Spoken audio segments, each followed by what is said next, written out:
السلام علیکم ورحمۃ اللہ وبرکاتہ۔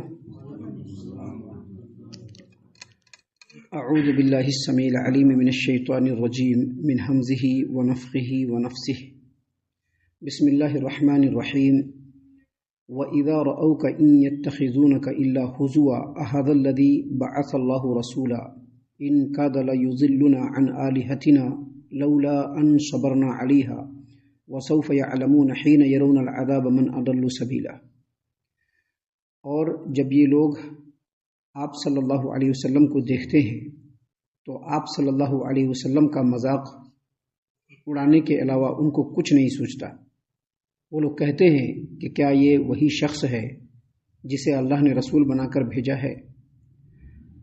دیکھو، اگر ہم اپنے معبودوں کی عقیدت پر ڈٹے نہ رہتے تو یہ ہمیں ان سے برگشتہ کر کے چھوڑتا۔ جلد ہی ان لوگوں کو معلوم ہو جائے گا جب یہ عذاب دیکھیں گے کہ کون راہ راست سے بھٹکا ہوا ہے۔ محترم سامعین کرام، سورۃ الفرقان سورہ نمبر 25 اور اسی سورت سے آیت نمبر 41 اور 42، یہ دو آیات ابھی آپ کے سامنے تلاوت کی گئیں۔ دونوں آیتوں کا ترجمہ بھی اللہ کی توفیق سے آپ تمام کی خدمت میں پیش کیا گیا۔ سامعین کرام، سب سے پہلے یہ بات سمجھ لیجئے کہ یہ اللہ تبارک و تعالیٰ کی سنت ہے کہ جب کوئی آدمی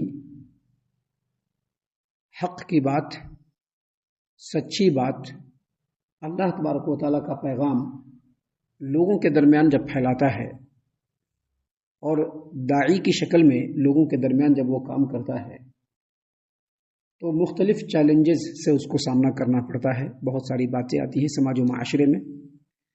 یہ بات معلوم ہے کہ اللہ تبارک و تعالیٰ کی دعوت کو لوگوں تک پہنچانے والے جو لوگ اس روئے زمین پر ہیں یا گزر گئے، ان میں سب سے پہلی کیٹیگری انبیاء علیہ الصلوۃ والسلام کی ہے، جنہوں نے اللہ تبارک و تعالیٰ کے پیغام کو لوگوں تک پہنچایا۔ اور جتنے بھی انبیاء اس روئے زمین سے گزرے ہیں، انکلوڈنگ ہمارے نبی کریم صلی اللہ علیہ وسلم، ان تمام نبیوں کی زندگی کو آپ غور سے دیکھیں گے، ان کا جب مطالعہ کریں گے، ان کے زندگی کی جب اسٹڈی کریں گے تو آپ کو پتہ چلے گا کہ جہاں بہت ساری پریشانیاں ان کو جھیلنی پڑی، وہیں یہ بھی ان کو جھیلنا پڑا کہ معاشرے کے لوگوں نے ان کو بہت حقیر سمجھا، بہت گرا ہوا سمجھا، ان کا مذاق اڑایا، ہر طریقے سے ان کو مورلی ڈیمورلائز کرنے کی کوشش کیا، ان کے مورل کو توڑنے کی کوشش کیا، ان کو مذاق اڑا کر کے انتہائی حقیر نظر سے ان کو دیکھا۔ جب بھی گزرتے سامنے سے تو ان کا مذاق اڑاتے تھے۔ نوح علیہ الصلوۃ والسلام کو دیکھ لیجئے، سیدنا ہود علیہ الصلوۃ والسلام کو دیکھ لیجئے، سیدنا صالح علیہ الصلوۃ والسلام کو دیکھ لیجئے، موسیٰ علیہ الصلوۃ والسلام کو دیکھ لیجئے۔ جب وہ اللہ تبارک و تعالیٰ کا پیغام لے کر کے لوگوں کے درمیان گئے تو ان کا بہت مذاق اڑایا، نبی کریم صلی اللہ علیہ وسلم کا بھی مذاق اڑایا۔ تو اللہ تعالیٰ نے قرآن کریم میں ان لوگوں کا جواب دیتے ہوئے کہا کہ نبی کریم صلی اللہ علیہ وسلم، لوگ جو آپ کا مذاق اڑا رہے ہیں، ان مذاق اڑانے والوں کے مقابلے میں ہم آپ کے لیے کافی ہیں۔ تو آپ صلی اللہ علیہ وسلم کا بھی مذاق اڑایا جاتا تھا، بہت بری طریقے سے مذاق اڑایا جاتا تھا۔ ان آیتوں کے اندر جو دو آیات ابھی ہم نے آپ کے سامنے پیش کی، ان آیتوں کے اندر جہاں اللہ تبارک و تعالیٰ نے یہ بتلایا ہے کہ لوگوں نے نبی کریم صلی اللہ علیہ وسلم کا مذاق اڑایا، وہیں یہ بھی بتلایا کہ انہی لوگوں نے نبی کریم صلی اللہ علیہ وسلم کی دعوت کے اثر انگیزی کو دیکھ کر کے غیر شعوری طور پر نبی کریم صلی اللہ علیہ وسلم کے دعوت کی حقیقت کو ان لوگوں نے تسلیم بھی کیا۔ دیکھیے اللہ نے کیا بتلایا، اللہ نے فرمایا وَإِذَا رَأَوْكَ إِن يَتَّخِذُونَكَ إِلَّا هُزُوًا أَهَذَا الَّذِي بَعَثَ اللَّهُ رَسُولًا۔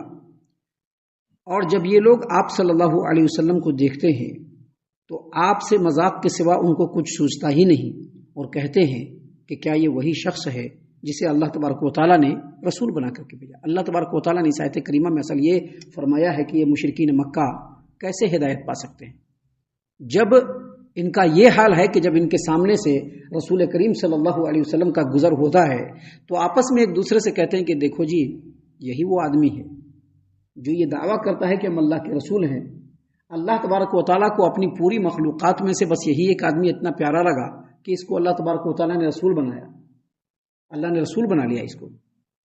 بھلا اس کی حیثیت کو دیکھو اور اس کے دعووں کو دیکھو، حیثیت تو کچھ نہیں ہے، یتیم ہے، بالکل فقیر ہے، کلاش ہے، مفلس ہے، اور اس کے ماننے والے بھی مفلس ہے، اور یہ دعویٰ کیا کر رہا ہے کہ میں اللہ کا رسول ہوں، یہ ہم لوگوں کو بیوقوف بنانا چاہتا ہے۔ اللہ تبارک و تعالیٰ نے اسی بات کو یہاں پر بیان فرمایا کہ جب بھی یہ لوگ آپ کو دیکھتے ہیں نبی کریم صلی اللہ علیہ وسلم، ان یتخذونک الا ہزوا، تو آپ کے مذاق کرنے کے علاوہ اور آپ سے مذاق کرنے کے علاوہ، آپ کا مذاق اڑانے کے علاوہ ان کو کچھ بھی نہیں سوچتا ہے۔ سیدنا نوح علیہ السلام 950 برس تک تقریباً کنٹینیو اپنے قوم کے لوگوں کو اللہ کی دعوت کی طرف بلاتے رہے، اللہ کے دین کی طرف بلاتے رہے، وحدانیت کی طرف بلاتے رہے۔ لیکن جب اللہ تبارک و تعالیٰ نے ان کو کہا کہ اب یہ لوگ ماننے والے نہیں ہیں، آپ جو ہے ایک کشتی بنائیے، تو کیا کہتے تھے کشتی بناتے ہوئے؟ یہ بڈھا سٹیا گیا ہے، کہیں پر دور دور تک پانی کا نام و نشان نہیں ہے، اور یہ لگا کشتی بنانے کے لیے، مذاق اڑا رہا ہے۔ کہتے تھے کہ اس کی کیا حیثیت ہے، اس کے ماننے والے سارے کے سارے بالکل رذیل اور ردی قسم کے لوگ ہیں، اور یہی جو ہے رسول بنا پھرتا ہے۔ ویسے ہی نبی کریم صلی اللہ علیہ وسلم کو جب بھی دیکھتے تو مذاق اڑانے کے علاوہ کچھ بھی نہیں سوچتا تھا، اور کہتے تھے کہ کیا اسی آدمی کو رسول بنایا اللہ تبارک و تعالیٰ نے؟ کیا یہی رسول بنانے کی حیثیت کا ہے؟ ہم لوگوں کو یہ کیا بیوقوف سمجھتا ہے؟ ہم لوگ اس کے جال میں پھنسنے والے ہیں۔ دیکھیے اگلی آیت میں کیا کہتے تھے وہ لوگ؟ وہ کہتے تھے وہ لوگ کہ ان کاد لیضلنا عن آلہتنا لولا ان صبرنا علیہا وسوف یعلمون حین یرون العذاب من اضل سبیلا۔ وہ لوگ کہتے کہ اگر ہم اپنے معبودوں کی عقیدت پر ڈٹے نہ رہتے پوری ثابت قدمی سے، تو یہ ہمیں اپنے معبودوں سے بھٹکا دیتا تھا، ان کی عقیدت سے بھٹکا دیتا تھا۔ آگے اللہ نے فرمایا کہ جلدی ان لوگوں کو معلوم ہو جائے گا جب یہ عذاب دیکھیں گے کہ کون راہ راست سے بھٹکا ہوا ہے۔ اصل میں اس آیت کریمہ میں اللہ تبارک و تعالیٰ نے جو فرمایا اس کا مقصد یہ ہے کہ وہ لوگ جہاں نبی کریم صلی اللہ علیہ وسلم کا مذاق اڑاتے، وہیں یہ بھی کہتے کہ یہ جو نبی ہے، جو اپنے آپ کو نبی کہہ رہا ہے، اس کی باتوں میں ایک خوبی ہے۔ خوبی کیا ہے کہ جب یہ لوگوں کے سامنے اللہ کی بات کو بول کر کے بیان کرتا ہے اور اپنا کلام جب پیش کرتا ہے تو وہ کلام اتنا پر اثر اور اثر انگیز ہوتا ہے کہ بڑے بڑے اس کی بات میں پھسل جاتے ہیں۔ ہم لوگوں کی بات ہے کہ ہم لوگ تو اپنے معبودوں کی عقیدت کے اوپر مضبوطی سے جمے ہوئے ہیں، وگرنہ یہ جو بولتا ہے اس میں جادو کا اثر ہے۔ جو بھی سنتا ہے بڑے بڑوں کے قدم پھسل جاتے ہیں اور وہ اس کے جال میں پھنس کر کے اس کے پیچھے چل پڑتا ہے۔ لیکن ہم لوگوں کا معاملہ اس سے الٹ ہے۔ ہم لوگوں کا معاملہ کیا ہے کہ ہم لوگ اپنے معبودوں کے عقیدت کے اوپر ڈٹے ہوئے ہیں۔ لاکھ ہم لوگوں کو بول رہا ہے، لاکھ ہم لوگوں کو سمجھا رہا ہے، ہم لوگ سمجھنے کے لیے ریڈی نہیں۔ اب دیکھیے یہ دو طرح کی بات کیا مشرکین مکہ نے۔ اس کی تفسیر میں مفسرین نے کہا ہے کہ یہ لوگ نبی کریم صلی اللہ علیہ وسلم کی دعوت سے اس قدر بخلائے ہوئے تھے کہ خود ایک مرتبہ ایک بات کہتے اور دوسری مرتبہ اسی بات کی تردید کرتے تھے۔ پہلے وہ لوگ کیا کہتے تھے کہ اس میں تو کوئی خوبی نہیں ہے، اس کو اللہ تبارک و تعالیٰ نے رسول کیسے بنا لیا؟ کہ اللہ تبارک و تعالیٰ کو اپنی پورے مخلوقات میں یہی ایک پیارا لگا تھا جس کی کوئی حیثیت نہیں ہے، جس کے اندر کوئی خوبی نہیں ہے، کوئی صلاحیت نہیں، کوئی ملکہ نہیں ہے، اور یہ رسول بن گیا۔ ایک طرف یہ کہتے تھے اور دوسری طرف یہ کہتے کہ دیکھو اس کے اندر ایک خوبی ضرور ہے، اور وہ خوبی کیا ہے کہ جو یہ بولتا ہے اس کی بولی کے اندر جادو کا اثر ہے، بڑا پیارا اور میٹھا بولتا ہے، بہت ہی بہترین بولتا ہے، اثر انگیزی کے ساتھ بولتا ہے کہ اس کی بات ڈائریکٹ لوگوں کے دلوں میں اتر جاتی ہے، اور بڑے بڑے لوگ اپنے دین سے بے راہ رو ہو کر کے اس کے دین کے پیچھے چل پڑتا ہے۔ ہم لوگ جو ہے بڑے مضبوطی سے جمے ہوئے ہیں، وگرنہ ہم لوگوں کو بھی بھٹکا سکتا تھا، اپنے جال میں پھنسا سکتا تھا۔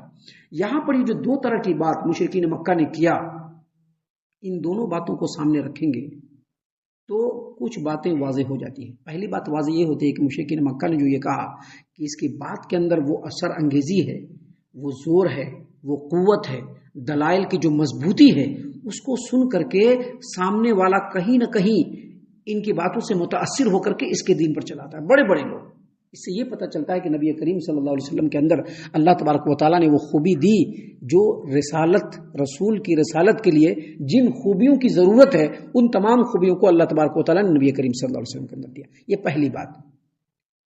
دوسری بات، نبی کریم صلی اللہ علیہ وسلم لوگوں کے سامنے جو باتیں پیش کرتے تھے وہ اس انداز میں پیش کرتے تھے کہ پہلے ان باتوں کو عملی شکل میں اپنے اندر اتارتے تھے، خود اس پر عمل کرتے تھے اور لوگوں کے سامنے پیش کرتے تھے، جس کی وجہ سے لوگ اس کو فوراً ایکسیپٹ کرتے تھے۔ یاد رکھیے گا، ایک داعی کے لیے ضروری ہے کہ جب وہ دعوت کے میدان میں ہے تو جو پیش وہ کر رہا ہے اس پر وہ خود عمل کرنا ہے۔ اگر وہ عمل نہیں کرے گا اور لوگوں کو بولے گا تو اس سے لوگوں کے اوپر کچھ بھی اثر نہیں ہونے والا ہے، چاہے وہ داعی عالم دین ہو، چاہے وہ داعی عام آدمی ہو۔ جو بھی لوگوں کو دعوت دے رہا ہے، دعوت دینے سے پہلے وہ چیز اس کے اندر ہونا چاہیے۔ اگر ہم دین اسلام کی دعوت دے رہے ہیں تو جہاں تک ہماری استطاعت ہے ہم دین اسلام کے اوپر قائم رہ کر کے تب لوگوں کو دعوت دیں۔ ابھی خود ہمارے اندر دین اسلام نہیں ہے اور ہم لوگوں کو دعوت دیں گے تو فائدہ نہیں ہوگا اس کا۔ نبی کریم صلی اللہ علیہ وسلم مشرکین مکہ کی بات سے جو دوسری بات ثابت ہوتی ہے وہ یہی کہ آپ صلی اللہ علیہ وسلم اللہ کی بات کو اس انداز میں پیش کرتے تھے کہ پہلے اس بات پر خود عمل پیرا ہوتے تھے اور عمل پیرا ہو کر کے تب لوگوں کو بتاتے تھے، جس کی وجہ سے عام آدمی آسانی سے نبی کریم صلی اللہ علیہ وسلم کی دعوت کو قبول کر کے دین اسلام میں شامل ہو جاتا تھا۔ اور تیسری بات ان کی باتوں سے جو ثابت ہوتا ہے وہ یہ کہ دلائل کے میدان میں مشرکین مکہ مات کھا چکے تھے۔ وہ کیا کہتے کہ ہم لوگ تو اڈگ ہیں اپنے معبود کے عقیدے، اصل وہ اڈگ نہیں تھے بلکہ ہٹ درمی میں تھے۔ سب بات سن رہے تھے، دلائل کو بھی سن رہے تھے، ساری چیزوں کو سن رہے تھے، سننے کے بعد ان کے پاس کوئی جواب نہیں تھا تو ہٹ درمی اور ضد پر پڑ گئے، جس کی وجہ سے انہوں نے اللہ تبارک و تعالیٰ کے دین کو، نبی کریم صلی اللہ علیہ وسلم کی تعلیمات کو قبول نہیں کیا۔ اس سے یہ بھی پتہ چلتا ہے کہ اگر حق کو قبول کرنا ہے تو ضد اور ہٹ درمی کو چھوڑنا پڑے گا۔ ضد اور ہٹ دھرمی چھوڑیں گے تبھی حق قبول کر پائیں گے، اگر ضد اور ہٹ دھرمی پر پڑے رہیں گے تو کبھی بھی حق اور سچی بات ہمارے دلوں کے اندر نہیں اتر سکتی۔ ہم اللہ سے دعا کرتے ہیں کہ اللہ تعالی ہم تمام کو ان تمام باتوں کے اوپر خوب غور و فکر اور تدبر کرنے کے ساتھ ساتھ ان باتوں پر عمل کرنے کی بھی توفیق عنایت فرمائے، آمین۔ اللہ تعالی ہم تمام کو صحیح معنوں میں پکا سچا مومن مسلمان بنائے، اللہ اور اس کے رسول صلی اللہ علیہ وسلم کی اطاعت و فرما برداری کرنے والا بنائے، صحابہ کرام رضی اللہ عنہم کے طریقے پر چلنے والا بنائے، جنت الفردوس میں جگہ عطا فرمائے۔